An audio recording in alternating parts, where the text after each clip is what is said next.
We are here as a committee to look at matters related to refugees, because as a committee we oversight refugee affairs, and we have visited today the Kakuma refugee camp just to find out what is happening within the camp, some of the issues that have been raised by community members, and how the refugees have integrated with the host community. So we have been here for 2 days, and we have managed to visit the refugee camp. We have talked to UNHCR in their sub-office here. We also had an opportunity to go to Kakuma integration settlement, and we have found a lot of information that has now become more clearer than when it was presented to us as a committee in Nairobi, because we went to a reception center, we have gone to a registration center, we have also gone to some of the projects that are used by both the host communities and the refugees. And within our visit here, there are certain things that have emerged, some of which are that there's a lot of focus on refugees than the host community. In fact, when they agreed that let us integrate refugees within the host communities, the agreement was was that whatever is done to the host community should also be done to the refugees. But we have realized since then that a lot of attention has been given to the refugees than the host communities. We have also realized that there is a lot of environmental degradation through the felling of trees for firewood by refugees, and sometimes they even use the host communities and they buy firewood from them. And I think this is a threat to the environment, and they are using that source of energy, and that is the wood for cooking and things like that. We have since also established that there are 28 boreholes within this area, and out of which only one borehole is available for the host community. But the others, they are claiming that in some institutions, others are being used in the integrated settlement, which we have since verified that we have very few host community members who are living within the settlement. And there are so many issues that have been brought up by the host community people that they have not been able to integrate with these people owing to the kind of culture they are bringing in. So they have separated, and a few of them have remained, and now focus has moved to the refugees rather than have them integrated, and rather than also pay attention to the two groups. Equally, I want to say this, that issues that have also arisen is that there is discrimination in terms of issuing of scholarships between the students from the refugees and the students from the host community. And I think UNHCR should look into this, so that now, if it is on a 50-50 basis, then the host should get 50%, then the refugee should also get 50% in terms of scholarship after students complete let's say secondary school or 4-4. Two, in terms of employment, I think the host communities are also saying that they have been marginalized because the way recruitment is done, they don't understand, so that now the people who are employed within these areas, the majority of them are not from the host community, despite the fact that they have the necessary qualification and skills that may even be required here. But that is the kind of argument they have, that's the kind of problem they have. Those working here under the umbrella of the Department of Refugee Services are perpetually on contract. And I think this is something that needs to be brought out, that the Department for Refugee Services should look for a way of ensuring that our people employed with the DRS, that's the Department for Refugee Services, are employed on permanent and pensionable terms, rather than somebody being employed on contract for over 10, 12 years, 15 years, renewable annually. And we have also seen, I think DRS is just the face of this employment, but technically, I think the UNHCR are the people employing these people on contract, but through DRS. Kuna shida ya usalama, na hiyo shida ya usalama inaletwa na vile watu wanashughulika na mambo ya wakimbizi. Kwanza tunapata kwamba kuna wale wakimbizi ambao wanasafirishwa kutoka Nairobi wakiletwa huku, wakitoka kwa hiyo mtaa wa Eastleigh, na wengine wanatoka hapa kwa refugee camp wanapelekwa Eastleigh, wanasafirishwa kwa mabasi.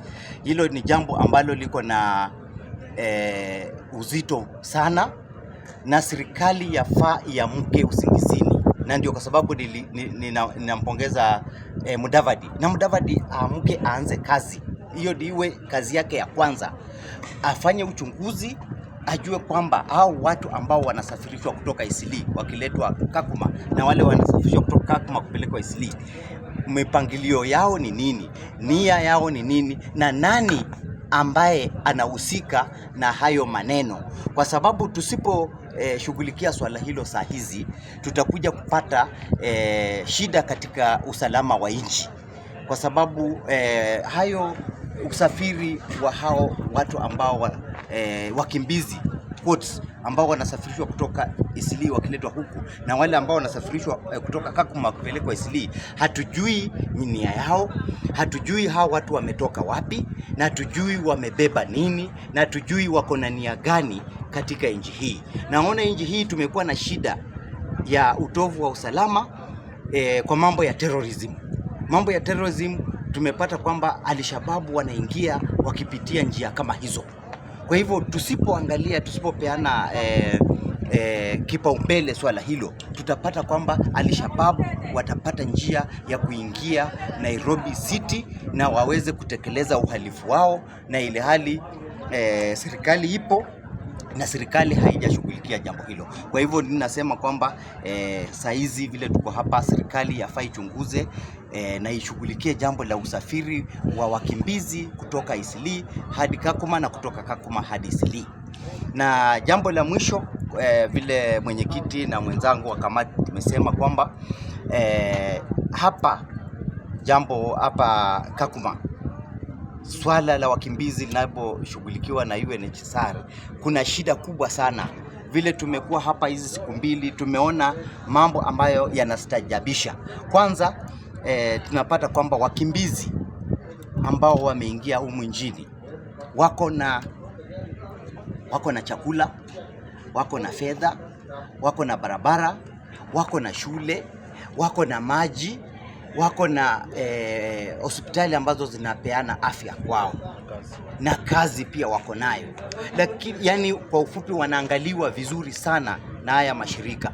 Lakini ukikuja kuangalia sasa, wenyeji ambao ni Waturkana hapa, wenyeji hawana maji, hawana shule, hawana barabara, hawana ulinzi, hawana fedha, hawana hospitali mzuri.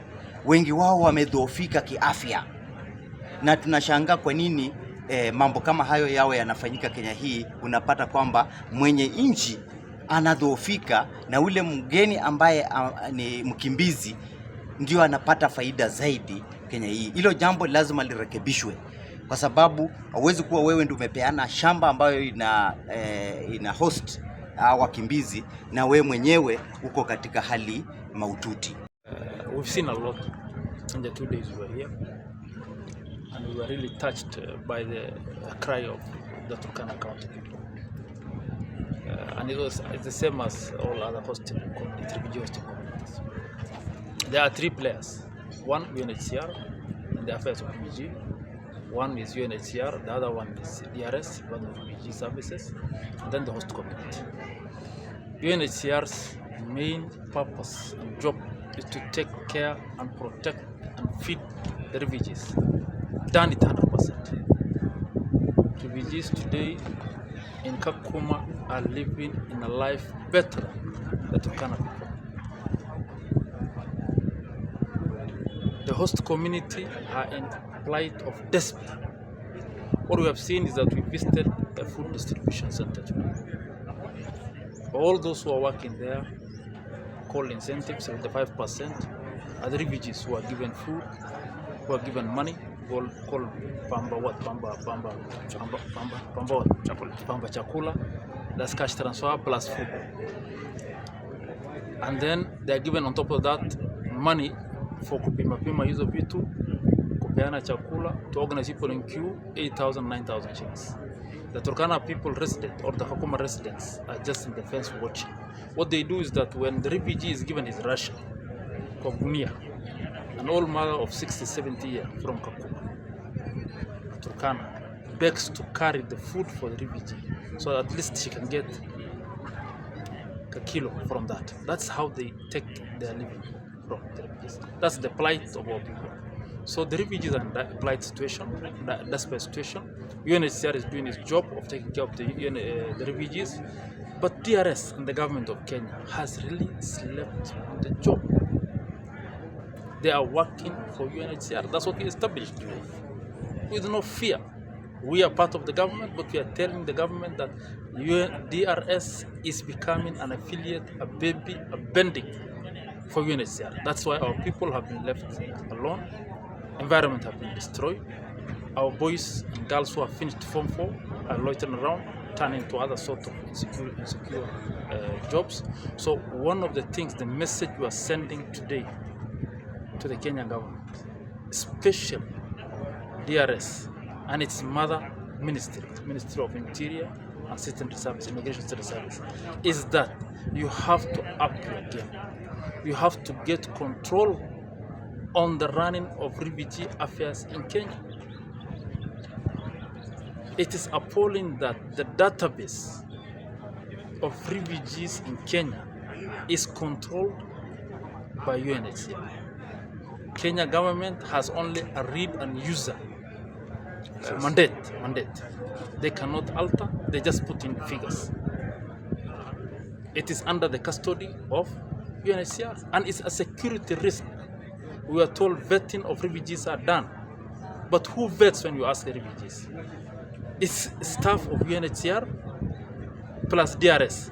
There's no security personnel there. There's nobody from the office of DCI to check whether this person is criminally viable. There's no somebody from NSIS. There's no somebody from police. We were shocked that the vetting is done by UNHCR staff together with some implementing partners. That our security itself is at risk. No wonder places like Agadera, which is one of the camps, is really a den for Al-Shabaab recruitment. So we are telling the Kenya government, the situation is not the way it was. We know this has been done for the last 30 years. But this KK government has an opportunity to clean up that mess. Great opportunity to make sure that its host community, the resident of Kakuma and Dadaab, benefit from the promise they were given. No participation was done in the allocation of this land as a refugee designated areas. The government of Kenya decided to gazette Kakuma and Dadaab without any consultation with the host community. Today, they want to do the same in saying that we are bringing Shirika Plan. When we ask the community, do you know anything about Shirika Plan? They say we know nothing about this thing. Nobody has come to us, told us what are the benefits, what do we expect, what should we expect, what should be the outcome, what should we contribute, what should they contribute. You should not, the government of Kenya should not take advantage of the literacy level of the communities hosting refugees, because the same community hosting refugees in Dadaab and Kakuma are of the same literacy level, below 30%. So the government of Kenya should be the custodian and caretaker of its people. We are telling them that should not be the case. We get employment through the UN kwa sababu ya refugees wale wanaingia Kakuma. Na baadhi yetu wamekuwa employed na UN. Baadhi yetu wamekuwa expatriates wakitoka wakienda nje. Kufanya nini? Kufanya kazi. Hatukatai refugees kukuja Kakuma. Sisi tunashukuru kwa sababu for the period of 32 years ile wamekuwa Kakuma tunawashukuru. Lakini tunataka amani idumishwe katikati yetu na refugees. Hatukatai. Na tunawakaribisha pia serikali pia itupatie mambo yale vile mmekuja, tunashukuru vile mmekuja. Vile mmetupatia public awareness kwa refugees pamoja na host community. Mambo mengi yamesemwa na wenzangu, lakini mimi nataka tu kugusia kwa upande. Vile watu wa refugee walikuja hapa tunaishi tu. Zamani kulikuwa na vita hivi. Tulikuwa tunakutana kwa laga hapo kuchota maji tunapigana. Lakini kwa sababu ya vile maji imeletwa kwa wingi, hawa pia wanapata maji, nasi hata kama hatupati maji mengi hivyo, baada hatukutani kwa laga sana na kupigana. Hiyo imepungua. Na challenge nyingine ni kuwa sisi kama wamama, kuna wale wameintamari na marefugee.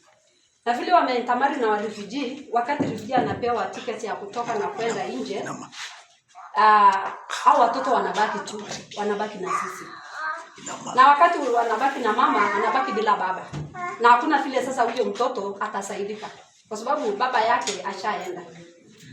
Ya pili ni kuhusu pia ni kuhusu mambo na makazi.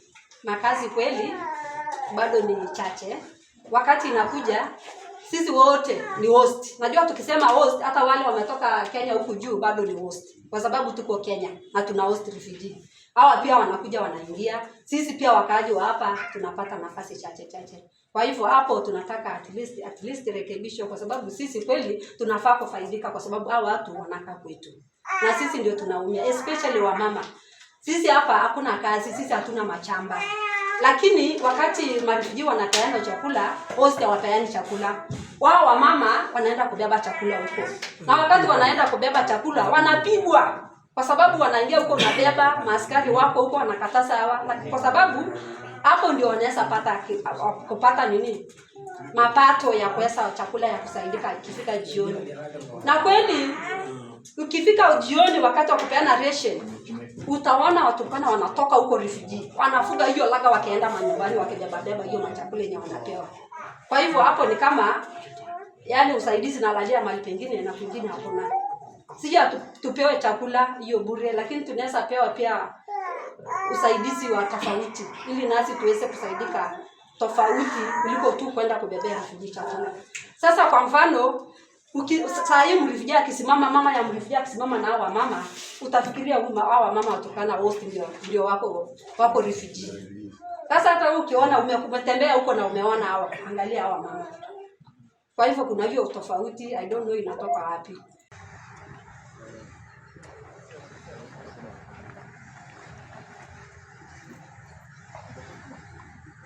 Transport system, Honorable Chair mentioned, we will be doing 30 kilometers of the roads in the entire host community, other 30 kilometers in Kakuma and Turkana. We are Honorable and particularly on the environment energy. The alternative energies available we are working on in Kakuma. What alternative we are looking into is there is a briquettes plan done by the FAO to the government of Kenya, particularly on the briquettes production here in Kakuma. 2,400. Give me an average of not, you are giving us the better part. Every time we want to do, the last 2 years we have done this. At water, that's the only thing we do. But it is under the national government law related particularly to the crime. So the refugees will be taken to the court, and all UNHCR doesn't stop anyone to take if they commit a crime here in Kenya. Sija kwa ofisi naonanga tu salad. So that's why I say on the example yesterday they were fired at the exception center. Yeah, that's something we saw. So I think we can go back to the following day, but it's on very rare occasions. Why they insist on this issue because of the level of autonomy. Because if we were to have another different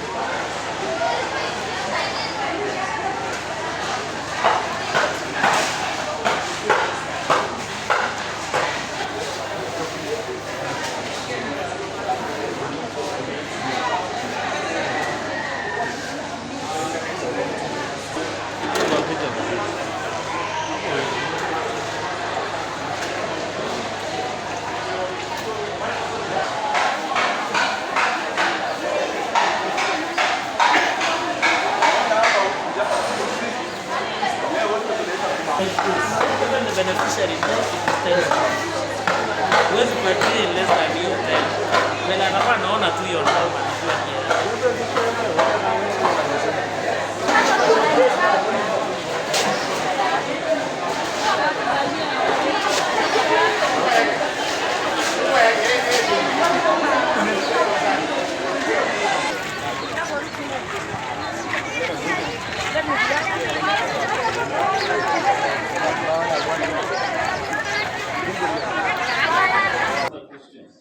So don't try to dump down things.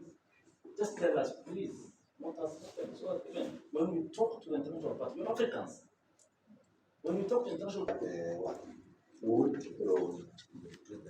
yes, and then now they collect that and bring the beer as well. And I thought that. And then akitoka hapo inaenda kwa stage ya review ambaye kuna review moja hapo hapa, so wao wanaangalia kama executive officer ameangalia na amevidence na hizo.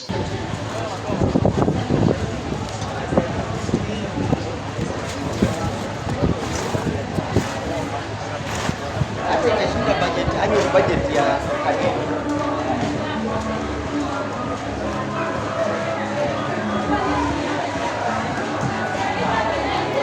Unajua ya kwamba kwenye tuko hapa ni ofisi ya sisi pia kuna ofisi kama hii. Na huyu mjumbe mheshimiwa alikuja na tuko naye kwa bunge. Yeye pia ni chairman ya komiti nyingine inaitwa broadcasting.